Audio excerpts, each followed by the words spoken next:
Hi, everyone. My name is Nicole Handy, VP of Events for NSN, the Houston chapter. In today's video, I'm going to discuss my top 10 tips for creating a captivating video.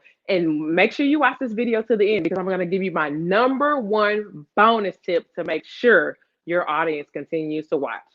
Okay, so let's get started. So my first tip is to plan ahead and do pre-production.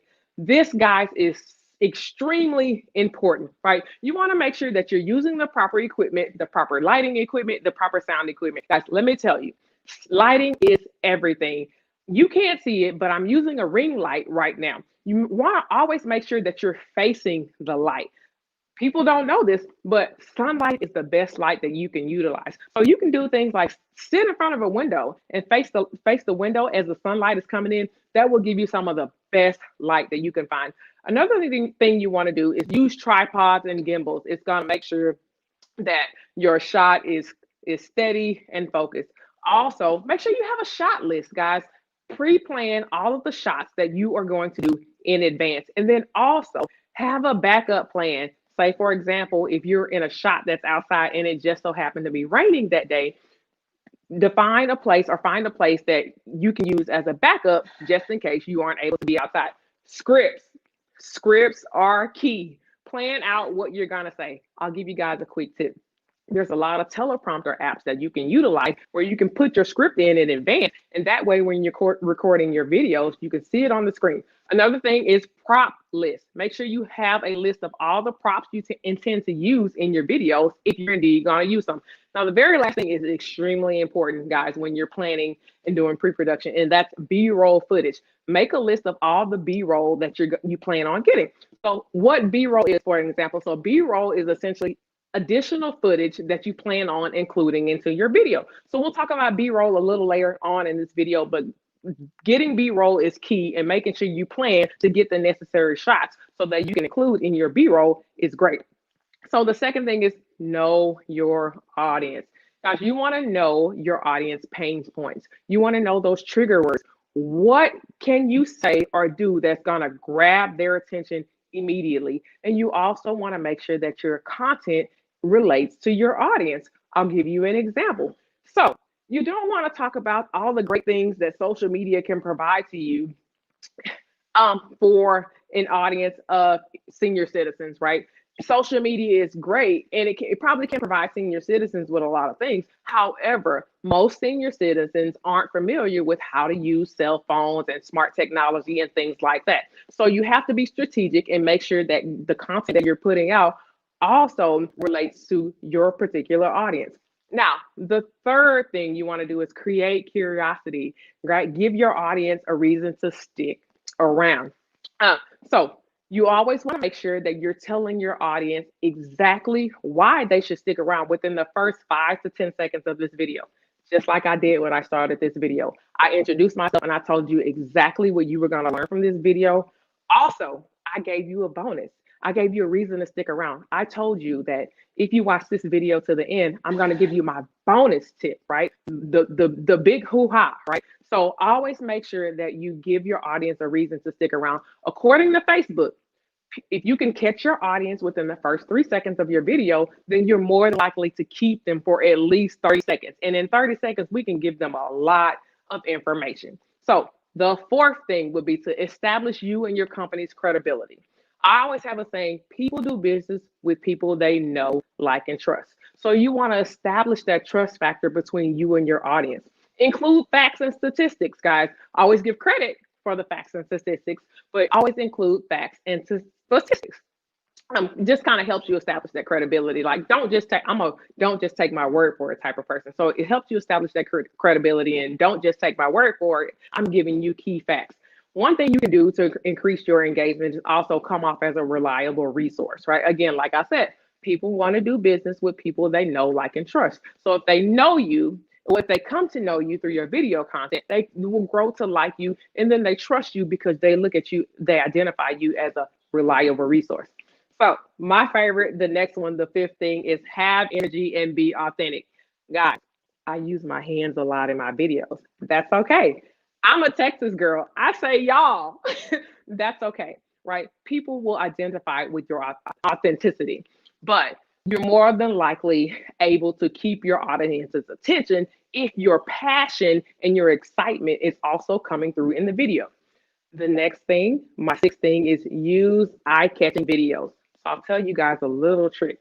You really want to change shots every 6 to 8 seconds. So what I'm doing is actually not the best to create an engaging video, but I have some really good content I want to share with you guys. But changing shots every 6 to 8 seconds will help you keep your audience's attention. They will be looking for the next shot or looking to see what you have that's coming in the next shot. Again, also you want to use B-roll. So I talked about B-roll at the beginning of this video. What B-roll is essentially, like I said, it's that additional footage. I'm going to give you guys an example. So myself, I'm a realtor. And so some of the things that I do with my listings is I create listing videos. And a part of my listing videos, I always want to highlight the dynamic things or the key selling points in that home. So for example, if I'm selling a home that's on a lake lot, it is crucial for me to get footage of the lake. So in my video, while I'm talking about the lake, you will see an image of the lake. I'll say things like it's a serene lake. You can walk out your back door and walk straight into feeling like you're fishing on the lake and things like that. I want to make sure my videographer gets footage of that lake. So again, as I'm talking about it, the audience is seeing visuals of the actual lake. And as I'm describing it, they're actually seeing it. So another thing is have engaging backgrounds. And people think engaging backgrounds have to be these beautiful formations or get a green screen and have tons of pretty photos and things like that. You can do simple things to have engaging backgrounds. I'll give you another example for, again, I sell real estate. So as I'm talking in my videos, one thing I may do is walk down the street with a lot of nice looking homes. So what I'm giving them is engaging backgrounds, beautiful homes to see in the background. So they're listening to my content. While they're listening to my content, they're also looking at the beautiful homes in the background. And that's another thing that's keeping their attention and keeping them on my video. Okay, the next thing is to incorporate storytelling. So a storytelling will allow you to move away from that face-to-face, I'm the instructor just giving you some information, or I'm just selling you a product, right? What storytelling does, it allows you to be personable. You can tell personal experiences or experiences that you know that have happened to someone else. But again, it allows you to relate to your audience in a totally different way. Another thing is open and closed loops. Now, I'll be honest, guys, this is a trick that a lot of good sales and marketing professionals use in their video. So essentially what opening and closing a loop is that you start talking about an idea, but you leave it to be finished at the end. Let me give you a good example. So say if I'm selling a particular diet or fat burning solution, I can say something like, hey, I have a friend that just lost 50 pounds, and in the midst of that, their cholesterol level is way down and they lowered their blood sugar. I'm going to tell you all about that diet or whatever product that they use. But first, let me tell you about these other products. So you basically just reel them in, right? Everybody who has an interest in losing weight or lowering their cholesterol, lowering their blood sugar, touching on those pain points, you've essentially told them, hey, I have something I know you want to hear.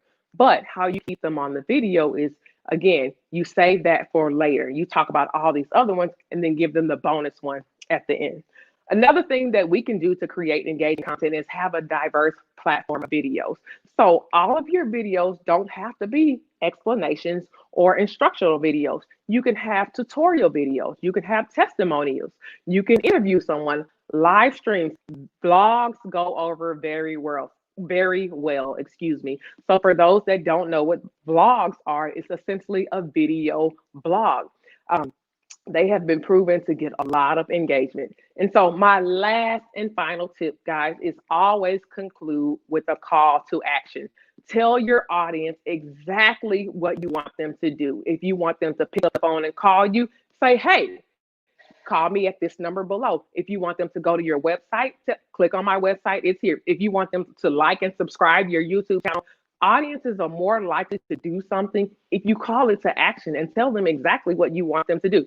All right, so I've given you my top 10 tips. I'm going to give you my number one bonus rule. and that is only speak to things that you confidently know, right? It will come out in your video that you don't have an idea of what you're truly talking about, or you're not as confident if you're speaking to things that you cannot confidently speak to. Now, how you get around that is by bringing in those experts. Remember how we talked about having a diverse platform of videos? One of those could be an interview. You don't have to necessarily be the person that's given the content, right? Or communicating the content. You can interview the expert. You're still bringing great value by interviewing the expert. So, okay, guys. So I hope you found this video very helpful and engaging as I'm creating a video on creating engaging content. So if you're interested in joining the NSN Houston chapter, you can visit our website and click on the link to sign up. We would love to have you. Until then, guys, I will see you next time, and I hope you found this information valuable.